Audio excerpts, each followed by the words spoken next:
Bonjour à tous.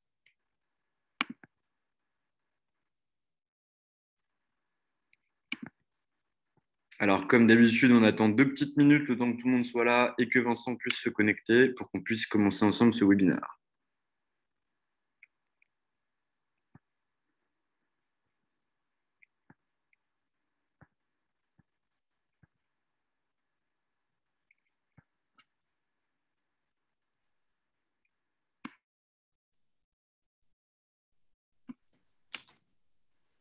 Bonjour maître, comment allez-vous? Ça va et toi? Ça on est en direct, hein, il y a déjà tout le monde, donc raconte pas de bêtises comme d'habitude. Promis, promis, promis. Super. Eh bien, écoutez, bonjour Vincent Le Faucheur, je suis ravi de te recevoir sur les webinaires d'Anomia et surtout merci beaucoup d'avoir accepté puisque on apprécie beaucoup. Tu as d'ailleurs fait un podcast chez nous pour ceux qui ne l'ont pas entendu. Vous pouvez aller l'écouter. C'est un de nos meilleurs podcasts qui a fait les meilleures écoutes parce que Vincent est quelqu'un d'extrêmement énergique qui a fait un énorme travail pendant le Covid et le fait d'ailleurs au quotidien. Donc, avant que je laisse Vincent se présenter, parler de son activité, etc., moi, je vais avoir quelques petits mots d'intro assez rapides. Après, je vais me taire et je vais laisser Vincent parler. Je lui poserai juste quelques questions pour rebondir à ses propos. Le but du webinaire aujourd'hui, c'est de pouvoir vraiment parler de la maîtrise des chiffres lorsqu'on est avocat, parce que lorsqu'on est avocat, à partir du moment où on rentre en responsabilité, donc qu'on est finalement associé ou indépendant, ou en tout cas à la tête de son cabinet d'avocat, il est nécessaire qu'on puisse mesurer ces chiffres. Aujourd'hui, suivre sa facturation, suivre sa trésorerie, suivre ses encaissements, ça n'est pas suffisant. Parce que si vous suivez uniquement ce genre d'indicateur, derrière, vous avez un panel d'informations que vous allez manquer, comme les centres de profit qui vont être les plus pertinents, ceux qui sont en croissance, en décroissance, rentables, non. Où est-ce que vous faites de l'upsell, où est-ce que vous n'en faites pas? Est-ce qu'il y a de la vente croisée? Est-ce que vous avez de la vente additionnelle? D'où proviennent vos clients? Et donc, vous avez une multitude d'informations qui finalement vous passent sous le nez parce que vous ne mettez pas les bons indicateurs en place. Aujourd'hui, l'objectif, c'est de pouvoir échanger avec Vincent, parce que Vincent, je sais qu'il le fait. Je sais qu'il travaille énormément sur son cabinet d'avocat et qu'il a vraiment une vision. Donc, je vais immédiatement laisser la parole à Vincent. Moi, je m'efface et Vincent, vous avez la parole. Est-ce que tu peux déjà commencer par te présenter et présenter un petit peu ton activité et ton cabinet, s'il te plaît? Oui, tout à fait. Merci Valentin, en tout cas pour cette invitation. Bonjour à tous. Donc, mon nom est Vincent Le Faucheur. J'exerce cette profession depuis 25 ans maintenant, 25 ans de bar, comme on dit. J'ai deux structures. Bon, un cabinet d'avocat que j'exerce dans le cadre d'une CELARD, ça c'est assez classique. J'ai à peu près, oui, j'ai 5 collaborateurs et une assistante. Et j'ai une autre structure qui est un organisme de formation qui a été récemment certifié Calliope, parce que c'est la norme indispensable maintenant pour dispenser de la formation. Et dans cet écosystème, c'est une sorte d'économie circulaire. C'est-à-dire que l'organisme de formation, je dispense des formations évidemment exclusivement juridiques à destination des dirigeants ou des services support type DRH, DAF et autres. L'un alimente l'autre, hein. C'est-à-dire que des clients qui entrent vers l'organisme de formation alimentent le cabinet et inversement. Donc c'est une économie assez vertueuse. Alors pourquoi deux structures? Parce qu'à l'époque, quand j'ai créé cet organisme de formation, déjà on me prenait pour un fou. Mais surtout, c'est qu'à l'époque, la réglementation de notre profession ne nous permettait pas de dispenser des formations professionnelles au sein de nos cabinets, ce qui est le cas depuis une dizaine d'années. Et puis, c'est pas plus mal d'exercer dans deux structures juridiquement distinctes. Un dernier point sur mon activité, donc clientèle exclusivement entreprise, PME, ETI. Droit social au sens très large, c'est-à-dire que j'ai pour ambition de toucher toutes les matières de droit social, droit du travail classique, droit de la sécurité sociale, qui est un domaine dont le périmètre est extrêmement vaste. Ça va des contrôles URSSAF aux problématiques de prévoyance, aux problématiques d'accident de travail, maladie professionnelle. On essaie de toucher à tout pour apporter un service global aux clients. Et toi, tu as aussi une expertise particulière, notamment sur le travail temporaire. Tu travailles pas Voilà. mal avec des entreprises de travail temporaire. Exactement. J'ai fait le choix volontaire, qui peut être un peu risqué, c'est d'avoir une approche très sectorielle, hein. Droit social, on est très nombreux sur le marché, et particulièrement à Paris. Et donc, comment chercher une approche différenciante? Bah, je me suis dit, il faut que j'aille peut-être, et grâce aussi à la formation professionnelle d'ailleurs, c'est un super levier d'acquisition de parts de marché, c'est trouver un secteur où il est très compliqué en droit social et il y a peu de monde. Bingo, travail temporaire. Quand j'ai commencé il y a 20 ans, il n'y avait personne. Il y a toujours personne d'ailleurs. D'ailleurs, j'invite mes confrères éventuellement à s'y pencher. Plus on sera nombreux, mieux ça sera. Et donc voilà, donc j'ai cette approche sectorielle et ça, c'est évident, ça facilite considérablement l'acquisition des clients parce que dans ce petit monde, évidemment, ça se sait très vite. On acquiert une notoriété beaucoup plus facile que je suis un petit cabinet, hein, je n'ai pas la taille de gros structures anglo-saxonnes, donc forcément, c'est plus facile de se faire connaître.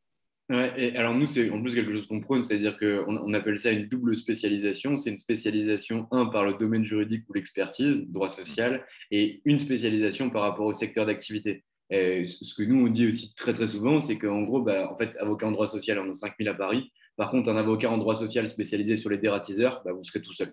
Et Ah, donc, par exactement. définition, le dératiseur viendra vous voir vous. Après, à voir si c'est pertinent, si le marché est assez profond, etc. Mais en tout cas, c'est le choix de Vincent et celui-ci fonctionne. Alors aujourd'hui, Vincent, on est là aussi un peu pour parler de tes chiffres. On parlera aussi de ton activité, parce que c'est essentiel de parler de ton activité.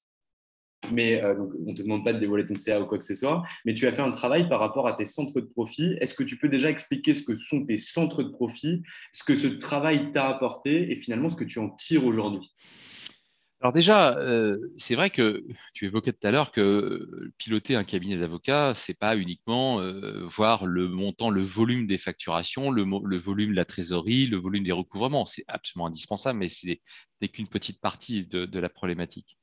Dans tout cabinet d'avocat, quelle que soit la taille, quelle que soit l'activité, le chiffre d'affaires, c'est en fin de compte la somme de chiffre d'affaires afférente à plusieurs activités. Alors évidemment, chaque cabinet, en fonction de ses particularités, ça peut être le conseil, le judiciaire, ça peut être le droit des sociétés, le fiscal, le droit social et puis machin.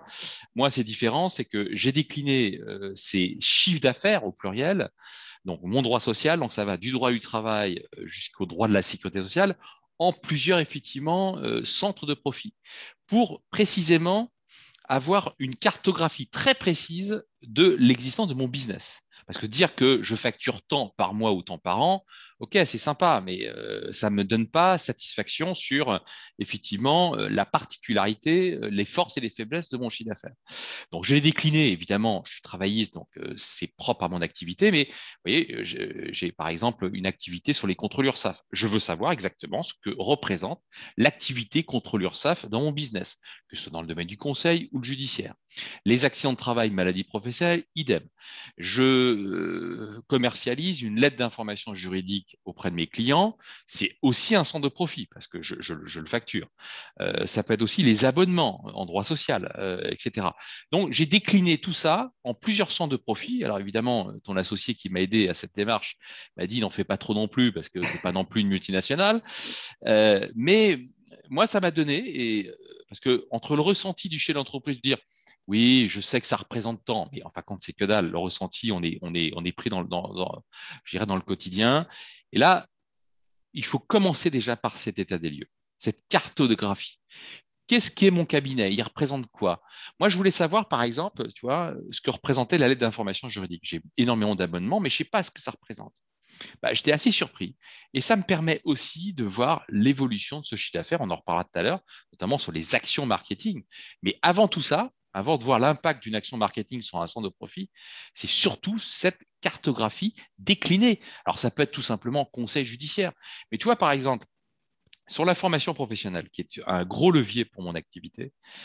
D'ailleurs, j'incite vraiment mes confrères à se lancer dans la formation car c'est un super outil de business. Depuis le Covid, avant, c'était qu'une formation présentielle, hein. Je me pointais chez les clients, je bavardais pendant 7 heures, enfin, je dispensais mon action de formation chez eux, c'était sympa. Mais évidemment, premier confinement, deuxième confinement, troisième confinement, il est évident que le distanciel a pris quasiment le pas. Enfin, c'est devenu quasiment exclusivement mon activité formation. Bon, après, les choses sont venues dans l'ordre, mais je voulais savoir si, entre le présentiel et le distanciel, s'il n'y avait pas, évidemment, un changement dans le mode de consommation des clients. Le présentiel, est-ce que le distanciel va prendre le pas définitif sur le présentiel, hein? La crise sanitaire est derrière nous, enfin presque en tout cas. Et bien, je constate évidemment que le présentiel revient, mais que le distanciel est devenu quasiment un besoin presque récurrent. C'est-à-dire que c'est un nouveau besoin que je n'avais pas perçu jusqu'à maintenant.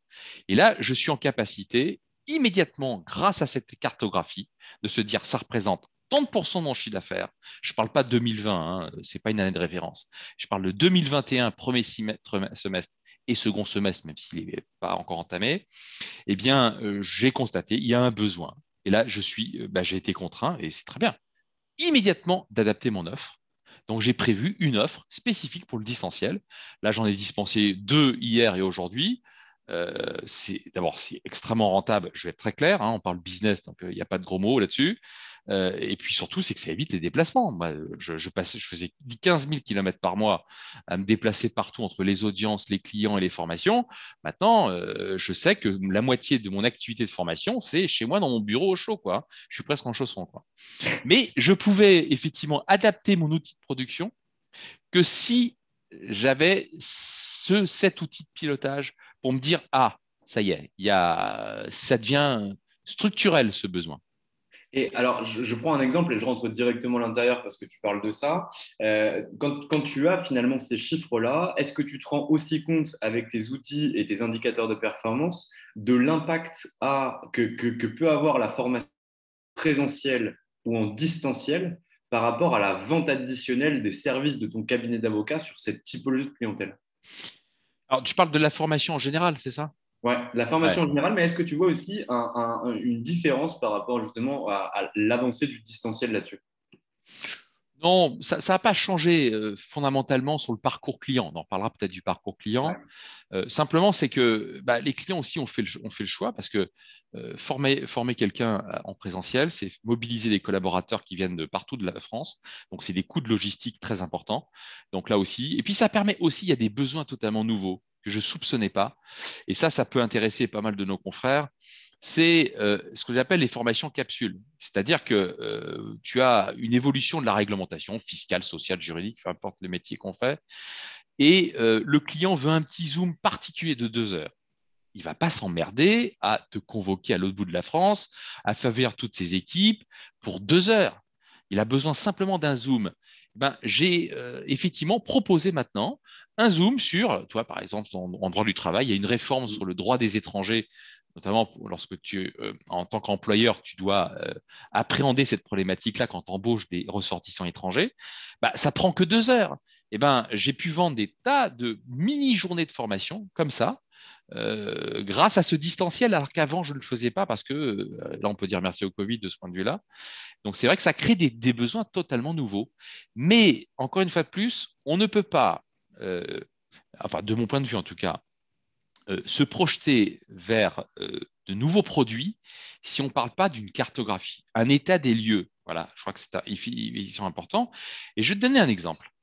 En tant que travailliste, et ça, pas mal de confrères qui sont peut-être ici présents le savent, les contentieux prud'homaux, ça a été notre vache à lait pendant des années. Hein. Faut être très clair, un travailliste qui ne fait pas du contentieux prud'homal n'est pas un travailliste. Eh bien, on le sait tous, on a tous les chiffres macroéconomiques qui ont été donnés par la chancellerie, etc. On sait tous depuis la réforme de 2016 sur la réforme de la procédure prud'homale, ou le barème de plafonnement des années prud'homales, que tout se casse la gueule. On cite des chiffres macro de moins 40%. Bon, maintenant, décliné à ton propre cabinet. Tu le sais que ça s'écroule, mais tu ne sais pas dans quelle proportion. Donc déjà, avant de dire quelle réponse je vais apporter par rapport à cette baisse extrêmement importante et structurelle de ton chiffre d'affaires sur ce centre de profit, il faut le quantifier. Et quand tu passes à la quantification, tu dis, ah ouais, ça pique. Là, ça fait mal.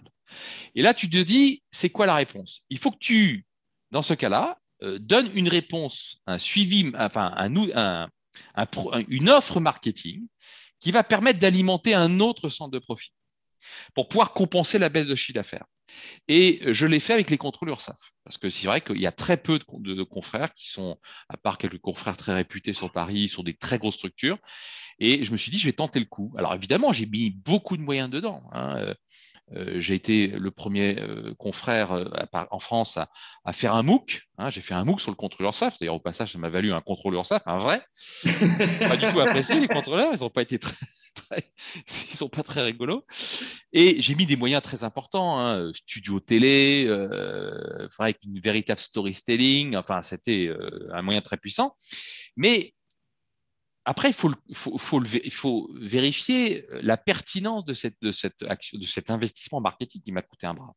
Alors, tu Ah, peux nous dire un petit peu combien ça t'a coûté? Si tu veux pas donner un chiffre, donne une fourchette non, bah, ça large, m'a coûté etc. entre la prod, le post-prod, le consultant qui m'a aidé, etc. Enfin, la consultante, c'est un truc à 40 000 euros quand même, hein. Et Donc, le retour sur investissement que tu en as eu? ah non, mais c'est immédiat. Alors, évidemment, tu le vois lorsque tu ouvres des dossiers, mais après, il faut le quantifier.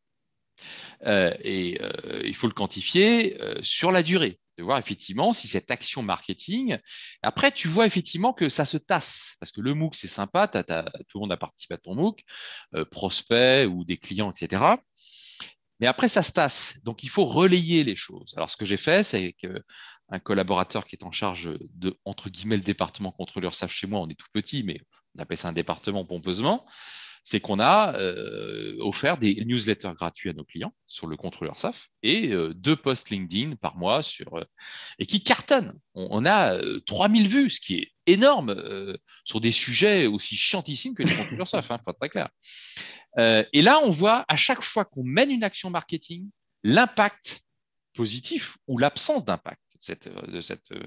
Et ça, c'est super important pour un chef d'entreprise. Que tu vendes des choux, des carottes ou que tu sois avocat, on est dans la même barque. Tu as besoin de savoir si l'investissement en temps et en argent que tu as mis dans je dirais, de cette approche marketing, quel est l'impact? Ben moi, moi, le mois, j'ai mon assistante qui me remplit ces tableaux que ton associé Jérôme, que je salue, a préparé, en tout cas la matrice. C'est super, c'est très simple, hein, ce tableau Excel. On remplit tous les mois et là, je regarde tous les mois, je pilote, je dis, ah ouais, c'est vrai que les newsletters, depuis qu'on a mis en place, ça a pris le relais du MOOC et là, on a une accélération effectivement de ce centre de profit. Et ça, c'est hyper important. Je vais donner un autre exemple.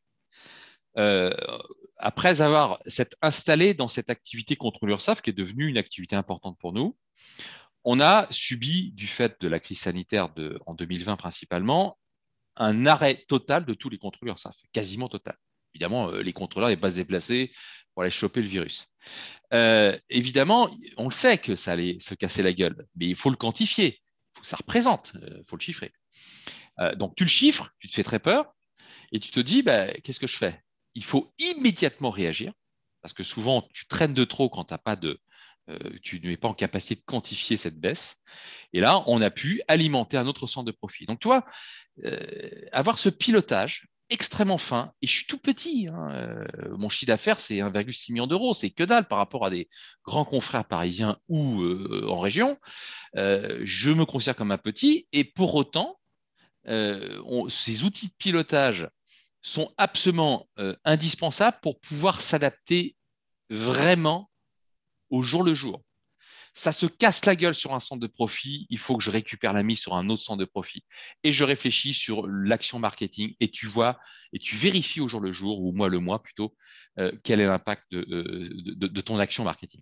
Et en plus, ce qui est pertinent, c'est que quand tu les as mis en place pour la première fois, ces centres de profit, que tu as pu les analyser, est-ce que tu t'es rendu compte que tu avais des activités sur lesquelles tu avais une renta qui était à hauteur de, je sais pas, par exemple 60-70%, et des centres de profit sur lesquels tu avais une renta qui était à 10-15%, voire des centres de profit sur lesquels tu n'étais pas rentable? Bien Si c'est sûr. le cas, qu'est-ce que tu as fait? C'est clair, parce que dire la rentabilité globale d'un cabinet, ça, on peut le déterminer, mais par centre de profit, bah, c'est par exemple, euh, j'ai une activité, enfin un centre de profit qui consiste à faire ce qu'on appelle les abonnements dans la gestion des accidents de travail et maladies professionnelles. C'est-à-dire c'est du conseil qu'on dispense auprès de nos clients, on les aide à rédiger leur déclaration d'accident de travail, à remplir les questions de la caisse, à adopter la bonne posture, etc. On s'est rendu compte que ce centre de profit était extrêmement chronophage et peu rentable. Et pour autant, ça pouvait être, et ça doit être, en tout cas c'était mon objectif, alimenter des contentieux derrière. Parce que les contentieux accidents de travail, maladie professionnelle, il faut savoir, en tout cas c'est propre à mon activité, c'est qu'on est concurrencé non pas par des confrères, mais par des cost killers, les fameux cabinets d'optimisation, qui eux sont allés sur ce sujet-là parce que c'est extrêmement rentable. Donc, il fallait que j'ai un point d'entrée. Et le point d'entrée, c'était le conseil. Donc, j'ai vu effectivement que le conseil était absolument pas rentable. Donc, j'ai dit à l'ensemble de mes équipes, c'est clair qu'il faut déclencher, il faut profiter du fait qu'on soit dans la place C'est-à-dire qu'on est en contact avec le client au jour le jour dans le cadre de notre activité de conseil pour déclencher des contentieux. Et d'ailleurs, juste au passage, j'ai mis en place une politique d'incitation financière assez efficace pour mes collaborateurs. À chaque fois qu'ils sont à l'origine de l'ouverture d'un contentieux accident de travail, maladie professionnelle, ils ont une prime. Bah, je peux te dire que ça cartonne à mort. Alors, évidemment, c'est moi qui arbitre parce que je veux absolument pas qu'on fasse, je dirais, du contentieux pour faire du contentieux, parce que là, tu passes pour un zozo vis-à-vis de ton client. Voilà. Et donc, on a pu compenser comme ça. OK, l'activité de conseil est peu rentable sur ce sujet-là, mais elle est très largement compensée par l'activité judiciaire. Et donc, ça veut dire que finalement, en fait, tu n'as plus un centre de profit qui est fait sur le conseil, mais c'est un simple moyen d'acquisition pour ton Oui, centre de profit, qu'est le contentieux. exactement, Et exactement. alors, tu peux nous expliquer ce que tu as mis en place par rapport justement à l'incentive pour tes collaborateurs. À partir du moment, avant que tu le mettes en place, tu avais combien de dossiers ouverts par rapport à ces sujets? Et une fois que tu l'as mis en place, qu'est-ce que tu as pu constater au sein de ton activité? Ah Je te bah, donne le chiffre une fois pareil, fourchette, ouais. s'il te Alors, une plaît. fourchette, c'est 40% d'augmentation sur 6 mois. C'est énorme. En plus, c'est des contentieux qui sont très rentables pour le cabinet parce que tu industrialises les process. On a derrière, effectivement, on a des robots, on a une plateforme que tout le monde connaît, c'est Gino Legal Tech. Et c'est 40%, c'est pas neutre. Hein. Et d'abord, les collaborateurs sont ravis parce que déjà, leur fait plaisir, effectivement, de participer au développement de l'activité de cabinet. Et puis, ils s'en amusent. Évidemment, il faut être très sérieux. Hein. L'arbitrage se fait au niveau de l'associé que je suis pour évidemment éviter d'aller inciter le client à déclencher un contentieux alors qu'on sait très bien que c'est perdu d'avance. On évalue les chances de succès. Sur une échelle de 10, c'est 5 sur 10, 4 sur 10. Le client, il choisit. Mais en tout cas, on se mouille. Et ça a été très efficace, cette politique d'incentive. Il y a des collaborateurs qui étaient un peu si dubitatifs au tout début. Ouais, ouais, ouais. Bah, quand ils voient ce que ça leur rapporte tous les mois, pour certains d'entre eux, bah, ils se disent, ouais, cool. Ok, très clair. Donc, une fois que tu as tous ces centres de profit, qu'est-ce que tu en fais? Comment tu les analyses? Et surtout, comment tu l'as mis en place dans un premier temps? Parce que peut-être que tes confrères et tes consoeurs qui sont sur ce webinaire te disent, mais en fait, le mec, c'est un pro des chiffres, c'est un polytechnicien à Non. coup sûr, il arrive à tout gérer, etc. Comment tu collectes cette donnée? Qui la rentre à l'intérieur de ton logiciel métier, peut-être, ou autre chose? Et comment toi, tu la reçois? Bon, déjà, je suis très nul en maths. Hein. J'ai eu 3 au bac, hein, donc pour dire. Non, blague mise à part, non, je suis pas absolument inféré de chiffres. C'est simplement, j'aime bien cette approche entrepreneuriale. Je considère que je suis chef d'entreprise avant d'être avocat. Je sais que ça fait criser certains de mes confrères, mais c'est comme ça. Et donc, on doit piloter notre cabinet comme n'importe quelle boutique, quel que soit qu'on vende des radiateurs, des porte-avions ou des chaussures. Qui rentre les chiffres? Bon, déjà, la matrice a été faite par les soins d'Anomia, donc déjà, il fallait partir de cette base-là. Et c'est mon assistante à partir de notre logiciel métier qui alimente ces chiffres par centre de profit. Je les analyse une fois par semaine avec elle, hein, parce qu'elle m'explique exactement, ou tous les 15 jours, elle m'explique comment elle a rempli ses chiffres pour voir si la méthodologie a bien été faite. C'est assez simple, hein, ça roule tout seul derrière. Et moi, ça me permet aussi de voir quoi? J'ai fait un constat. Quel constat? J'ai beaucoup de clients en nombre, mais le panier moyen des clients est pas bon du tout. C'est-à-dire que j'ai des clients qui entrent chez moi, qui consomment, et d'abord, savoir qu'est-ce qu'ils consomment. Ce qu'on appelle le parcours client. Dans mes centres de profit, est-ce qu'ils consomment de la lettre d'information juridique? Est-ce qu'ils consomment du judiciaire? Et quel type de judiciaire? Contrôle ça, pas contrôle ça. Est-ce qu'ils consomment de la formation? Et enfin, quand je constate quoi? Le panier moyen est super pourri par rapport au nombre de clients que j'ai en statistique. Et surtout, c'est qu'ils consomment peu dans les autres centres de profit. Donc, ce que m'a dit ton associé, me dit, t'emmerde pas à aller chercher des nouveaux clients. Occupe-toi déjà de tes clients existants, tu es déjà assis sur une mine d'or. Et améliore ton parcours client. Améliore ton parcours client. Et ça, tu ne peux le faire que si tu as ces tableaux. Mais ces tableaux sont, enfin, je pourrais partager éventuellement le tableau à l'écran si vous voulez, mais c'est à la portée de tout le monde, que je sois un cabinet individuel, une très grosse structure, une moyenne structure, une petite structure, c'est à la portée de tout le monde. Et ça permet d'avoir une cartographie exacte de comment le client consomme. Si dans une structure importante avec des départements différents, bah, j'ai un client qui consomme que du social et pourtant on a un département droit des sociétés. Il n'en consomme pas. Bah, ça peut être intéressant de voir pourquoi il n'est pas venu vers le droit des sociétés. Donc on peut le décliner pour toute forme d'activité et toute forme de cabinet. Ouais. En fait, ce qui est compliqué à la base, c'est vraiment de définir ces centres de profit, c'est de réussir à les analyser, en Ouais, tirer des conséquences, ouais, mettre en place les matrices et de paramétrer l'ERP, le CRM ou ce que vous avez en interne au sein de votre bien sûr. cabinet d'avocat. Mais c'est vrai qu'une fois que vous avez les tableaux de bord et que vous prenez vraiment 10 minutes, 20 minutes pour vous. Et après, il y a quand même des risques, hein, parce que c'est-à-dire que, OK, si on voit que l'activité, par exemple, de Vincent ATMP, elle est en décroissance, mais qu'elle est ultra rentable, on va déclarer peut-être il faut aller rechercher de la clientèle par rapport à cette activité-là et donc créer un MOOC à 40 000 euros, par exemple. Et si on se rend compte que ça ne fonctionne pas, ça se trouve, on aura tapé à côté. Mais au moins, en fait, on saura ce qui se passe, on saura comment réagir. Et derrière, si on avance pas à pas et de façon itérative, il n'y aura aucune difficulté par rapport à ça. Bien sûr, bien sûr. Euh, Ça, effectivement, c'est pas pour moi. Je ne peux plus envisager la gestion de mon petit cabinet sans cet outil qui est à la portée de tout le monde, hein. Enfin, je veux dire, il n'y a pas besoin d'être un pro en chiffres, un pro de l'Excel. Moi, je suis nullissime en Excel. Je sais même pas faire une somme, euh, une addition sur un tableau. Moi, j'ai mon assistant qui remplit les chiffres à partir de logiciel métier, donc c'est assez simple. Évidemment, la partie la plus chiante, c'est cette partie de saisie, mais elle est absolument indispensable. Ouais. Indispensable. Et on peut mettre en place des trucs maintenant sur les ERP où, en gros, quand tu crées un client ou quand tu rentres un dossier, tu peux rendre l'opération obligatoire. Ce qui fait qu'en fait, les assistantes, elles n'ont plus le choix de le rentrer puisqu'elles ne peuvent pas la laisser vide, cette case-là. Elles sont Ouais, obligées de la remplir. Et donc, on met ça en place dans pas mal de cabinets d'avocats.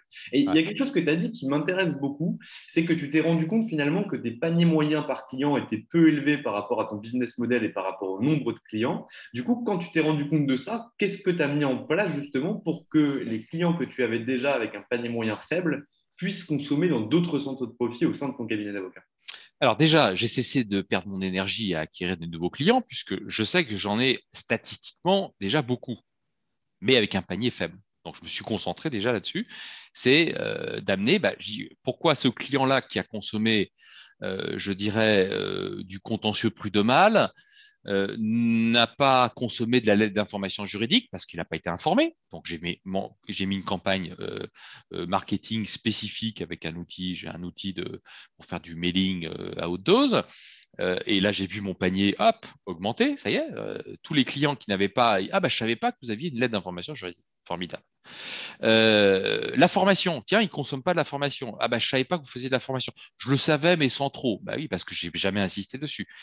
Bref, c'est ça. C'est simplement, en fin de compte, quand j'ai fait mon MOOC contre l'URSSAF, j'en ai fait deux, hein, contre l'URSSAF et accident de travail et maladie professionnelle, j'ai beaucoup de clients, des clients que je connaissais depuis 15 ans, qui me disent, mais Vincent, on ne savait pas que tu faisais ça.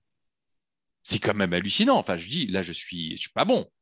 C'est là qu'on se rend compte que souvent, nous tous, au lieu d'aller chercher des clients ailleurs, c'est déjà développer déjà les clients existants. Mais encore faut-il avoir cet état des lieux, hein, cette cartographie de ce panier. Il a consommé quoi chez moi dans mon cabinet?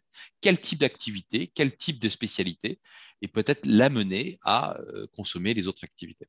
Mais ça, c'est super important que tu dis ça. Et franchement, c'est incroyable parce que là, on ressort d'une mission de conseil avec Jérôme, donc, que tu connais très bien, Mhm. dans un cabinet d'avocats qui est un très, très grand cabinet d'avocats au niveau français et international, où on s'est rendu compte que 81% des clients du cabinet n'étaient traités que par un seul avocat. 60% des clients étaient traités par un seul département et seulement 16% des clients étaient traités par plus de deux départements. Et en fait, quand tu vois ça, tu te dis, OK, en fait, les mecs, c'est des malades. Enfin, il n'y a aucune communication, il n'y a pas de Alors, mise en place de tableau de bord, etc. C'est juste pas... ouais, mais si tu n'avais pas fait cet état des lieux avec ce pilotage, tu n'en saurais rien. Non, impossible. Et voilà, Impossible. tu parles d'un acteur très important du marché Ouais. des avocats. Donc, la Mm. problématique est la même, qu'on soit en individuel, en petit cabinet ou très gros cabinet. C'est exactement la même démarche. Et en fait, plus vite tu la mets en place, parce que en fait, quand tu es gros et qu'il n'y a pas de problème en termes de chiffres, etc., bah, tu t'y intéresses pas. Par contre, dès que tu le mets en place dès le début, en fait, tu peux avoir une traction qui est énorme et qui est extrêmement rapide. Ça veut dire que tout ce qui est acquisition de clients à faible valeur ajoutée, etc., ça n'existe plus, c'est fini. Parce qu'en fait, devant tes chiffres, tu sais qui aller chercher, tu sais comment aller chercher, tu sais quoi faire. Ah, c'est clair. Moi, j'ai vu des centres de profit qui étaient absolument pas rentables. J'ai arrêté, quoi. Hein, j'ai arrêté de communiquer dessus ou j'ai arrêté tout simplement d'accepter des dossiers sur des centres de profit qui n'avaient aucune valeur ajoutée pour moi et qui ne pouvaient pas avoir d'impact sur d'autres centres de profit. Donc, ça Et aussi, puis, c'est aussi d'arrêter ça. tu as pu réallouer finalement tes actifs humains, que sont les collaborateurs et l'assistante qui travaillent au sein de ton cabinet d'avocat, pour leur dire en fait, voilà, votre temps que vous concentriez sur cette activité-là, on l'arrête aujourd'hui et vous allez vous reconcentrer sur d'autres activités qui sont à plus forte valeur ajoutée pour le cabinet. Bah exactement, hein. Moi, quand j'ai vu la chute des contentieux prud'homaux, et de toute façon, c'est une chute qui sera irrémédiable, hein, ça ne va pas changer. Il y a peut-être des sursauts comme ça au gré des crises. Bah, on a alimenté ATM, accident de travail, maladie professionnelle, contre l'URSSAF. Et ça a largement compensé, même plus que ça. On est allé au-delà. Mais voilà, l'adaptation du chef d'entreprise face à ce genre de situation n'est possible que si on a des chiffres en face. Ouais, Et pas et des moi, il y a chiffres une chose macro. qui m'a beaucoup plu aussi, Vincent, que tu as mis en place, notamment pendant le Covid, quand tu as vu que tout commençait à être à l'arrêt. Est-ce que tu peux nous parler de ta fameuse newsletter et cette action marketing que j'ai trouvée formidable que tu as pu mettre en place? Alors, bon, écoute, c'est une opportunité. C'est-à-dire que moi, dans le travail temporaire, qui sont mes clients, ça a été un des secteurs qui a été le plus impacté. J'ai vu des structures voir des pertes de chiffre d'affaires de 95% en 15 jours. Je ne sais pas si tu imagines. J'avais des clients, des très gros clients qui avaient, je ne sais pas, 10 000 salariés en mission et tout d'un coup, ils en ont plus que 300 d'un jour au lendemain. Je ne sais pas si tu imagines. C'est vraiment un contexte de fin du monde. Et je voyais tous ces clients-là se casser la gueule. Je me suis dit, mais c'est moi qui vais partir avec. Et là, j'ai réuni toute mon équipe. Et on s'est dit, qu'est-ce qu'on fait? On va crever ensemble ou on va filer un coup de main aux clients? Parce que, après tout, c'est pas forcément la fin. Il y a peut-être aussi une résurgence après derrière. Et là, on s'est dit, qu'est-ce qui leur manque? C'est quoi l'angoisse de ces chefs d'entreprise qui sont confrontés à des trucs totalement inédits? C'est, je ne sais- j'ai pas l'information. Il y a trop d'informations. Je ne sais pas si tu te souviens, mais le journal officiel, tous les jours, ça, ils te pondaient 20 textes, 15 textes en droit social. C'était absolument épouvantable. Ils ne savent pas quoi cela. Ils reçoivent plein d'informations de leur expert comptable, de leur avocat, du syndicat dont ils dépendent, ils sont adhérents, de machin, de bidule. Mais en plus des informations trop générales et pas opérationnelles. Qu'est-ce qu'on a décidé? Évidemment, pour aller crûment, j'en ai vraiment chié, mais ça valait le coup. C'était une super expérience humaine. Je me réveillais tous les jours à 3h30, 4h du matin, le jour où Légifrance publie le journal officiel, et je décryptais en direct, donc effectivement, l'actualité, et je rédigeais la newsletter qui était envoyée à 7h30. Donc la première chose qu'ils avaient sur leur bureau, c'est la newsletter de la journée. Pas des informations générales, des informations ultra opérationnelles. Ultra opérationnelles. Si tu es confronté à telle situation, voilà ce que je te suggère de faire. On s'est trompé, bien évidemment. Et c'est pas grave. Mais bah, je peux te dire qu'on a cartonné. Et ça, c'est un point important pour revenir au sujet, je dirais. Alors déjà, on a été félicité par tout le monde. J'ai acquis des nouveaux clients grâce à ça. C'était extraordinaire, une expérience humaine. Et je remercierai aussi jamais assez tous mes collaborateurs qui ont aussi assuré le service après-vente de la journée. Parce que quand tu as la newsletter, il y a aussi des questions aussi juridiques qui se posent qui n'étaient pas appréhendées dans cette newsletter. Et donc, c'est mes collaborateurs qui géraient ça avec des centaines d'appels par jour. Enfin, c'était un truc de fou. Mais moi, ce qui m'intéressait, c'est de savoir, en gros, 1 an et demi plus tard, quelle est l'origine de mes clients. Et d'ailleurs, c'est transposable à tous les cabinets. Et là aussi, dans le pilotage, j'ouvre un client, il vient d'où? Quel est le canal? Et moi, je voulais savoir si toutes les actions Covid-19 que j'ai faites là-dessus, est-ce qu'un an et demi plus tard, il y a encore des gens qui viennent grâce à la notoriété que j'ai pu acquérir lors de cette période? Bah, je suis très surpris, même 1 an et demi plus tard, à chaque fois que j'ouvre un dossier ou mon assistant ouvre un dossier, on détermine l'origine. Est-ce que c'est un client qui nous envoie un de ses copains? Est-ce que on a des partenaires, des prescripteurs? Ou est-ce que c'est l'opération Covid? Je l'appelle comme ça. Bah, je suis très surpris de voir effectivement ça marche. Mais il faut le quantifier et je suis en mesure de le quantifier aujourd'hui. Donc, bon, là, c'était exceptionnel, hein. On n'aura pas tous les ans ce genre de scénario. Mais c'est important quand on mène une opération, c'est de savoir, OK, les chiffres, c'est une chose, mais aussi l'origine des clients. Et puis après, c'est l'analyse qu'on peut en faire qui va faire découler les actions que tu vas mettre en place a posteriori pour finalement transformer ces chiffres en réalité du cash. Ouais, alors, ça a coupé à ce moment-là, Valentin. C'est les chiffres, les chiffres, c'est une bonne chose, mais il faut les transformer en réalité opérationnelle pour pouvoir aller chercher du cash. Ah, mais clairement, ça c'est clair. Et aujourd'hui, du coup, donc, tu as un certain nombre de chiffres, tu suis finalement la provenance de l'ensemble de tes clients.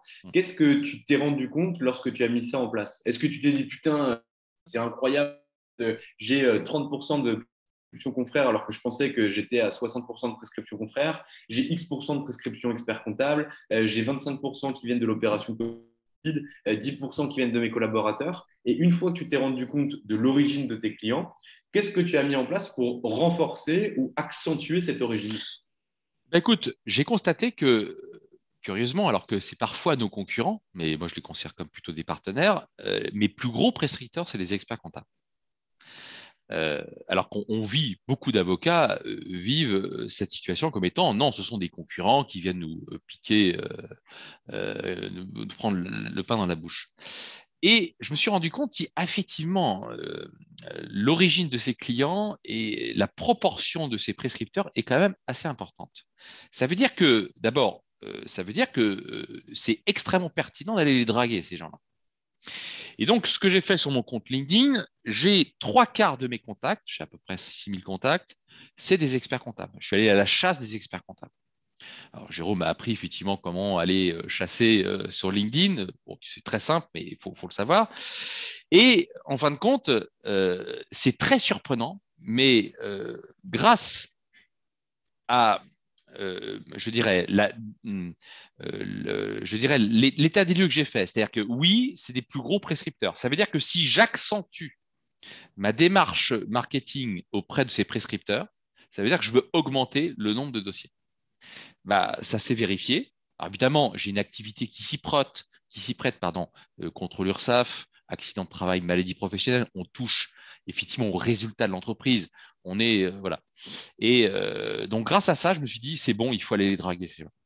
Et donc, j'ai poursuivi, mais j'ai renforcé mon approche marketing par rapport à ce constat que j'ai fait depuis le début sur l'origine des clients. Ou Donc, alors, j'ai ouais. un autre prescripteur, puisque le travail temporaire, les entreprises travail temporaire doivent avoir des garants financiers, et j'ai constaté que les garants financiers m'apportaient beaucoup de clients. Bah, je suis allé les draguer, je suis allé déjeuner avec eux, je suis allé aussi, je les invite à mes formations gratuitement, mais ça, je ne l'aurais pas fait si je ne m'en étais pas rendu compte de l'importance de l'apport qu'ils peuvent donner. Ouais, je sais qu'ils viennent d'un tel, mais il faut le quantifier. Et quand tu regardes, quand tu quantifies, tu dis, ouais, c'est pas neutre. Donc là, il faut que je fasse une action plutôt des cadeaux, les inviter, les choyer, leur donner peut-être des prestations gratuites, etc.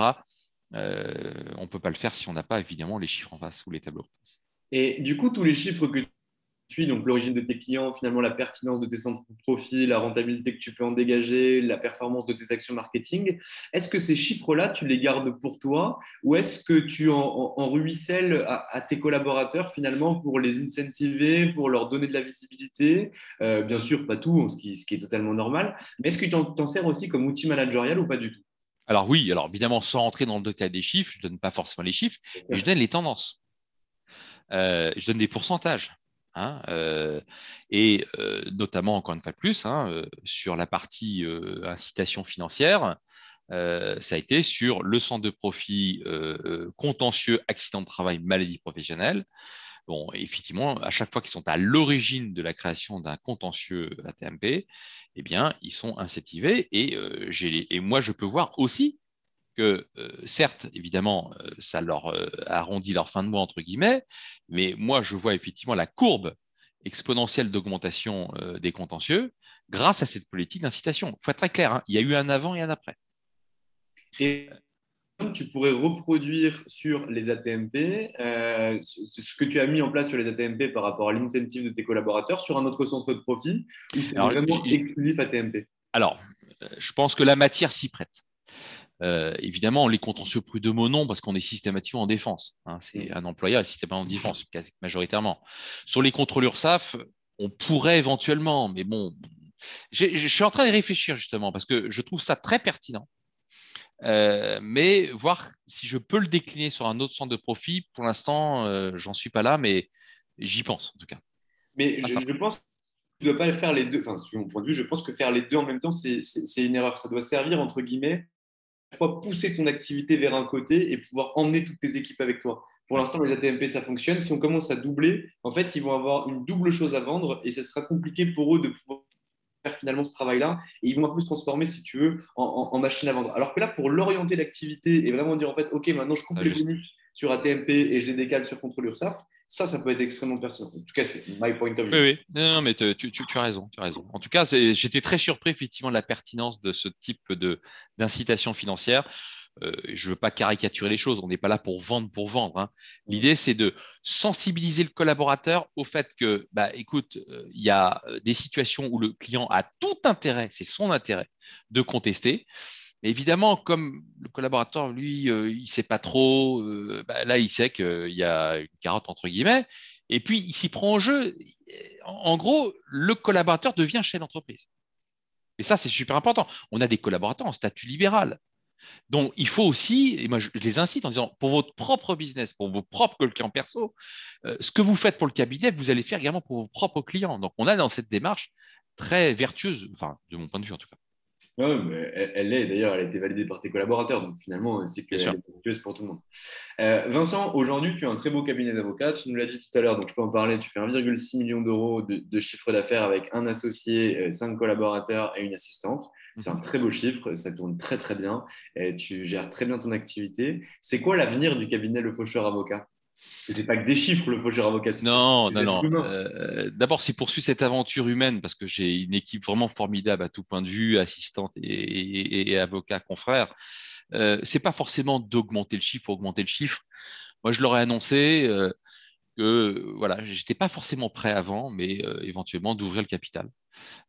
Parce que bon, j'ai 53 ans, j'ai encore pas mal de temps avant de toucher la retraite, mais je serais tenté de dire que c'est maintenant qu'on prépare l'avenir. Il faut fidéliser les collaborateurs. On est sur des métiers et des métiers très pénuriques, hein. Trouver un avocat en droit social qui touche à tout, hein, qui touche aussi bien du contrôleur ça, de l'ATMP, des relations individuelles de travail, relations collectives, tu en as très peu sur le marché, hein. Et donc, bah, il faut effectivement les garder. Et puis, bah, moi, je m'entends extrêmement bien avec eux. Ils ont chacun leur domaine, effectivement, de prédilection. Bah, je leur ai dit, voilà, mon avenir, c'est ça, c'est d'ouvrir le capital, évidemment, au fur et à mesure, en fonction aussi du besoin des uns et des autres. Mais c'est ça mon avenir, c'est pas le chiffre pour le chiffre, hein.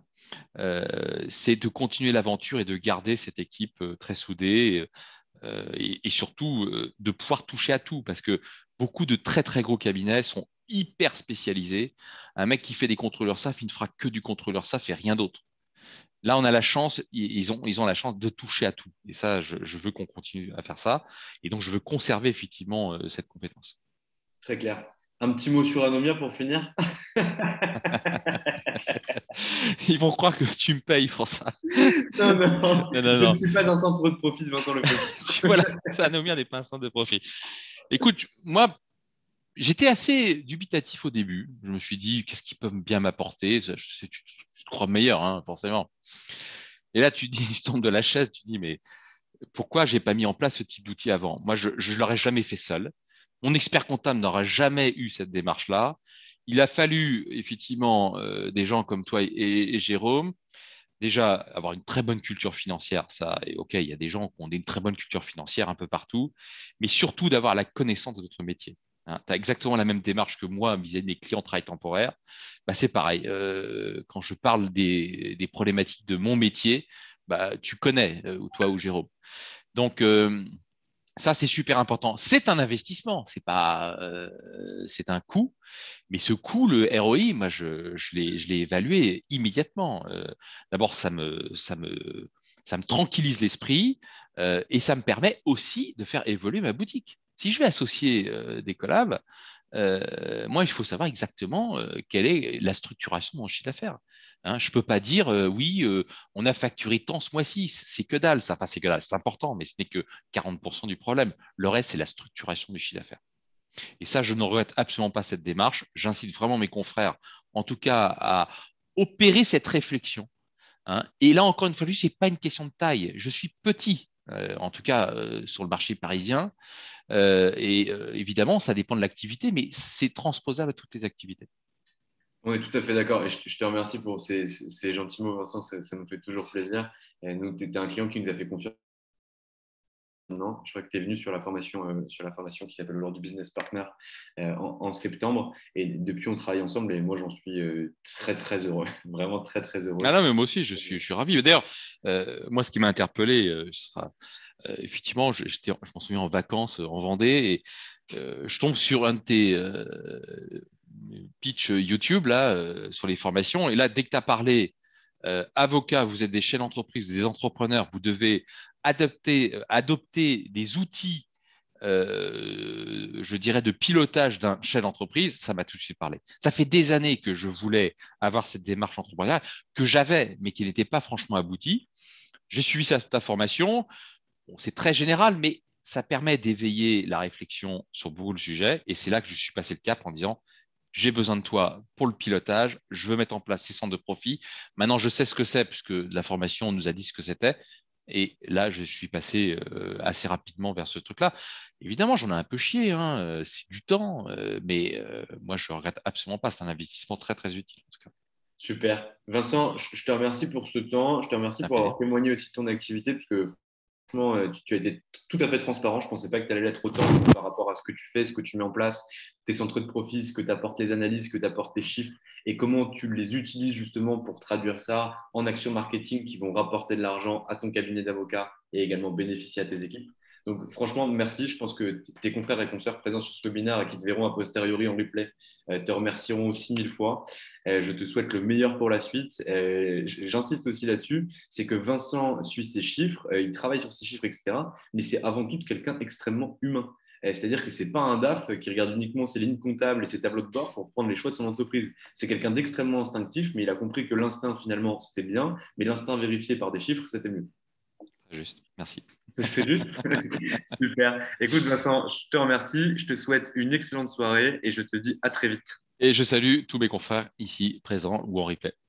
Exactement. Ciao. Salut, À Vincent. bientôt. Salut.